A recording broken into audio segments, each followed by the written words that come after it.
তো গাইস আমার সামনে আছে কম্বো স্টেশন, আর সাথে আছে এখানে ফ্রাইড রাইস আর পোলাও, ঠিক আছে।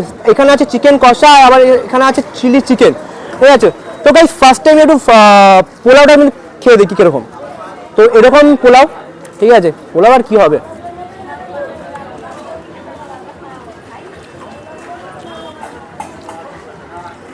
ভালো খেতে, ইমপ্রুভমেন্ট দরকার, অনেকটা পরিমাণে ইমপ্রুভমেন্ট দরকার, ঠিক আছে। বাট ফার্স্টের দিক দিয়ে আমি বলবো যে খারাপ না, ভালো খেতে, বাট ইমপ্রুভমেন্ট দরকার আছে।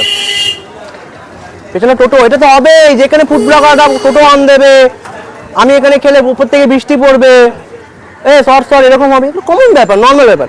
তো গাইস এখানে একটু গ্রেভিটা নিয়ে দেখি কেমন, দেখি খেয়ে কতটা টেস্ট লাগছে।